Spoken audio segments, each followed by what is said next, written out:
السلام علیکم ورحمۃ اللہ۔ بسم اللہ الرحمن الرحیم۔ پردہ۔ بچپن میں جب امی بھائی کو دہی یا نہاری وغیرہ لینے بھیجتی تھی تو ساتھ اسٹیل کا چھوٹا ڈول دیا کرتی تھی۔ کہتی تھی کہ ایک تو شاپنگ بیگ کے جراثیم نہیں لگتے، دوسرا کھانے پینے کی چیزیں اس طرح نمائش کر کے نہیں لاتے، پردہ رکھتے ہیں۔ روٹی لینے بھیجتی تو ساتھ دسترخوان دیا کرتی تھی۔ وجہ پھر وہی کہ اخبار یا کاغذ کے جراثیم نہ لگیں اور پردہ بھی رہے۔ وہ کہتی تھی یوں شاپر میں روٹی لانے سے روٹی کی بے ادبی ہوتی ہے اور روٹی کا پردہ بھی نہیں رہتا۔ گھر کا سودا سلف لانے کے لیے کپڑے کے تھیلے سیے جاتے تھے تاکہ سودا سلف عزت سے گھر لایا جا سکے۔ محلہ داروں کے گھر، حتیٰ کہ ایک ہی گھر کے مختلف حصوں میں رہنے والے افراد ایک دوسرے کو کھانا بھیجتے تھے تو خوان کو خوان پوش سے ڈھک دیا کرتے تھے۔ اب نام لو تو پہلے خوان پوش کا ہی مطلب سمجھانا پڑے گا۔ یہی پردہ آئینے پر بھی ڈالا جاتا تھا۔ امی کا کہنا یہ تھا کہ آتے جاتے آئینہ پر نظر نہیں پڑنی چاہیے، اس سے خود پسندی پیدا ہوتی ہے۔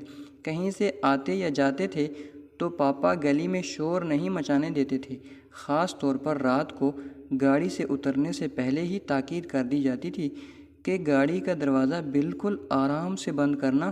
اس میں دو وجوہات بیان کی جاتی تھی کہ ایک تو کسی کی نیند خراب نہ ہو، دوسرا ہر طرح کی نظر سے محفوظ رہیں، کیونکہ فیملی اکٹھا باہر نکلتی ہے تو 100 طرح کی نظر پڑتی ہے۔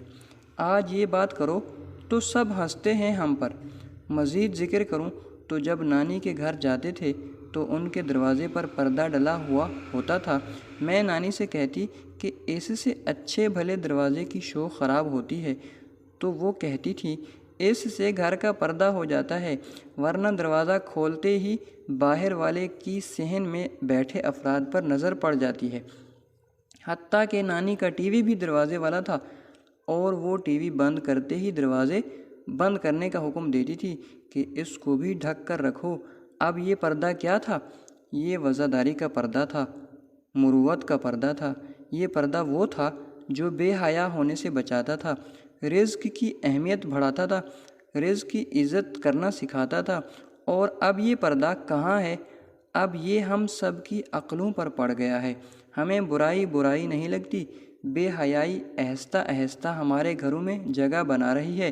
ہم اپنے باپ سے انتہائی بے تکلف تھے، تب بھی ایک پردہ تھا، کیونکہ امی کہتی تھی باپ بیٹی میں، بہن بھائی میں بھی پردہ ہوتا ہے تو قائم رہنا چاہیے۔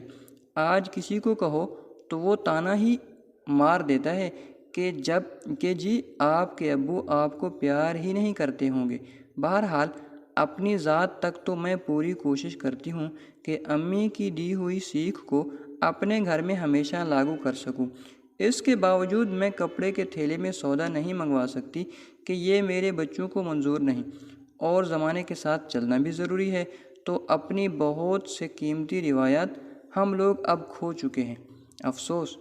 دعا یہی ہے کہ رشتوں کے جو بھرم اور پردے ہمارے مذہب نے بنائے ہیں، ہم خود بھی ان پر عمل کر سکیں اور اپنی اولادوں کو بھی عمل کرنا سکھا سکیں۔ آمین۔